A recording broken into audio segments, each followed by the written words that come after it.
जय माँ लक्ष्मी।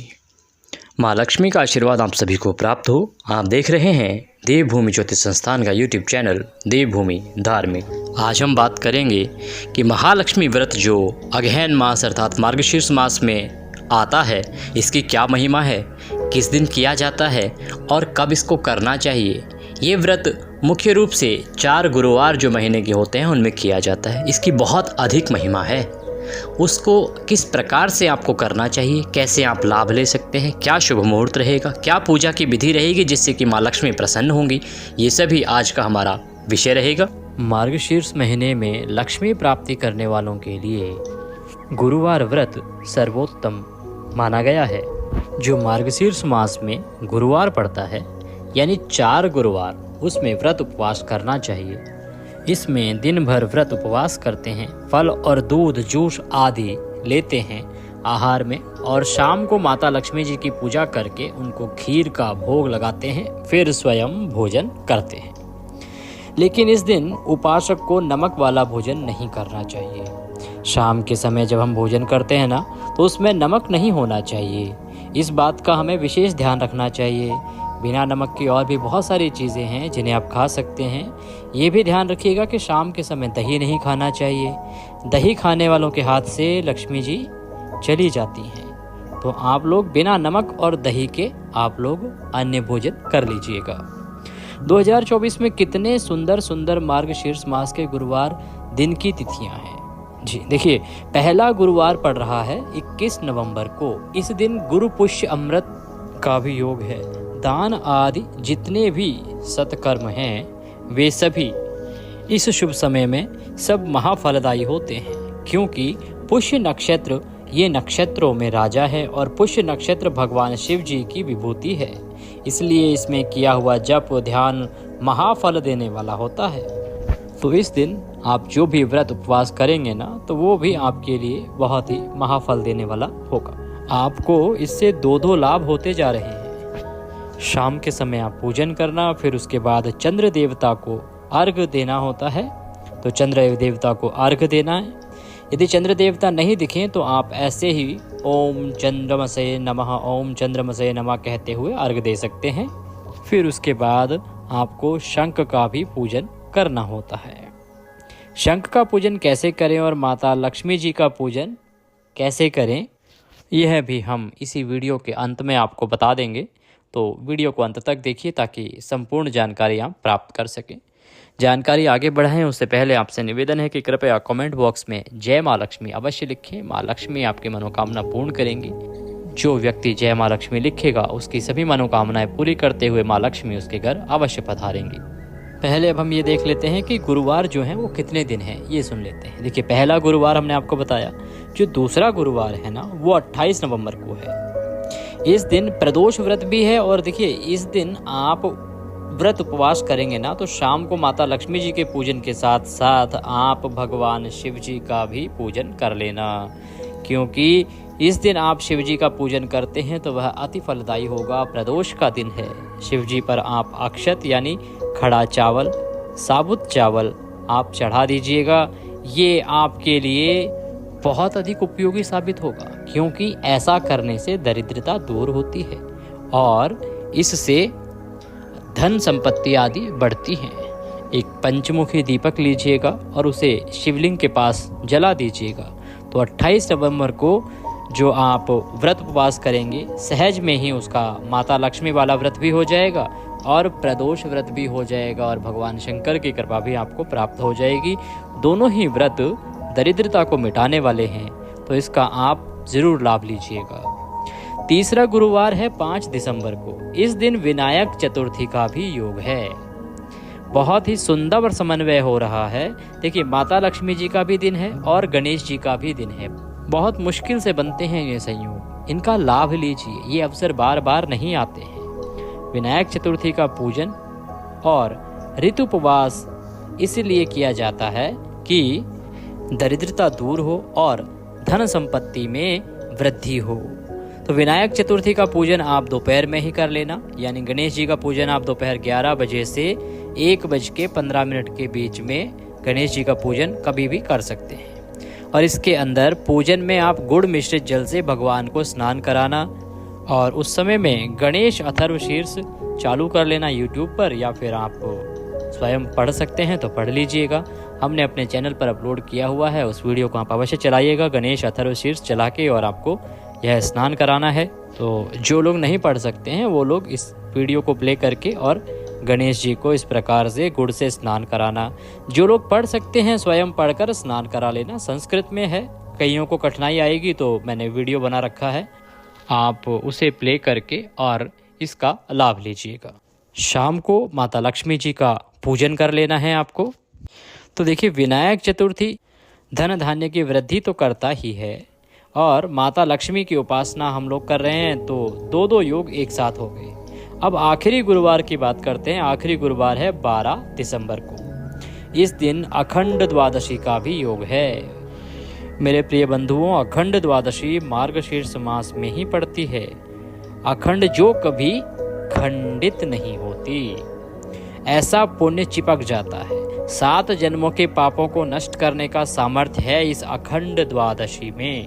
महाद्वादशियों में से एक है।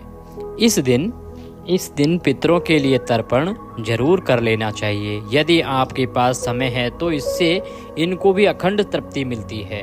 इस दिन आप जो भी दान पुण्य जप तप करेंगे सब अखंड होने वाला है। शाम को माता लक्ष्मी जी के पूजन के साथ साथ इस दिन विष्णु भगवान का भी या फिर कृष्ण जी का भी पूजन आप अवश्य कर लीजिएगा।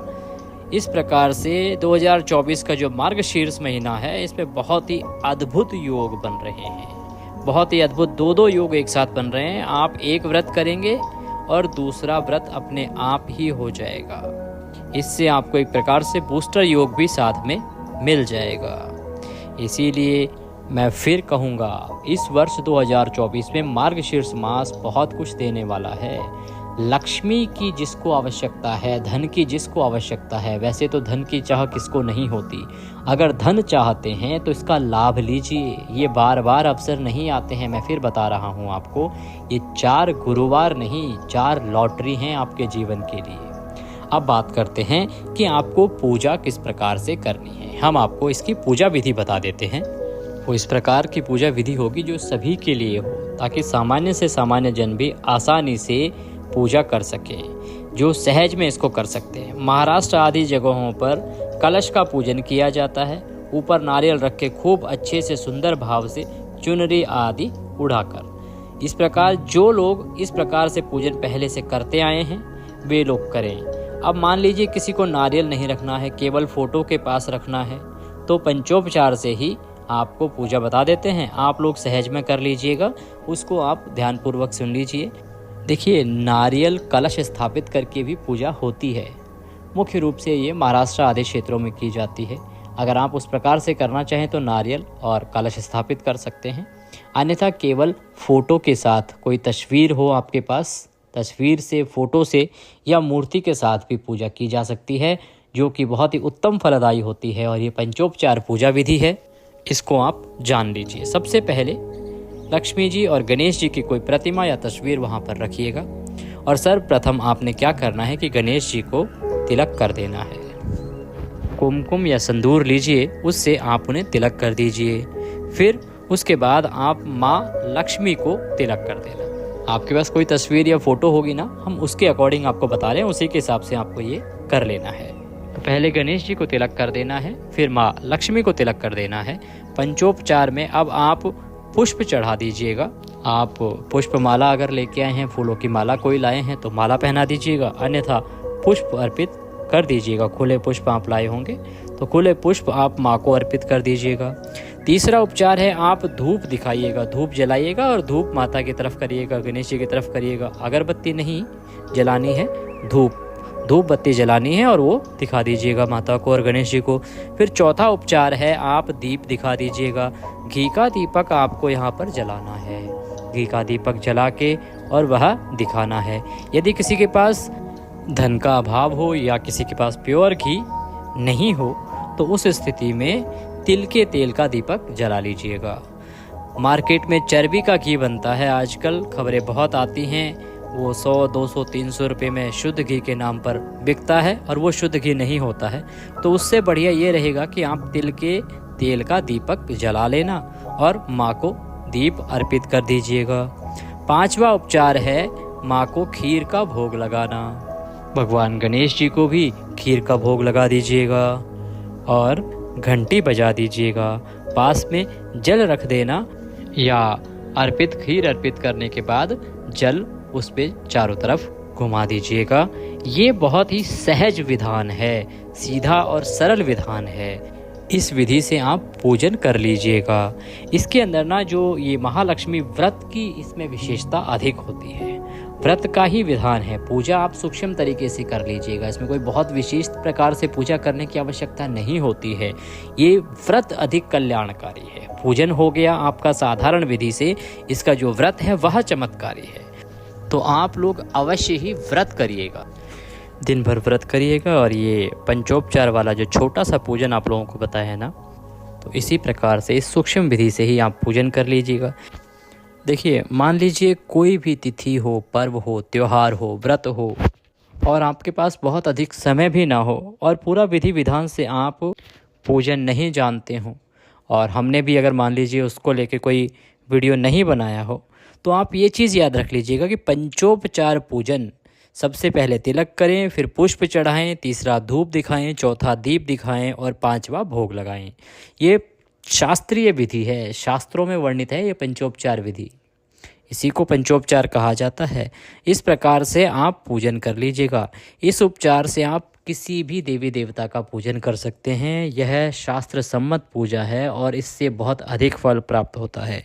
जो लोग व्रत रखेंगे ना, महालक्ष्मी व्रत, वे लोग जरूर महालक्ष्मी व्रत कथा का श्रवण करना, क्योंकि महालक्ष्मी व्रत कथा का श्रवण किए बिना यह व्रत पूर्ण नहीं होता है।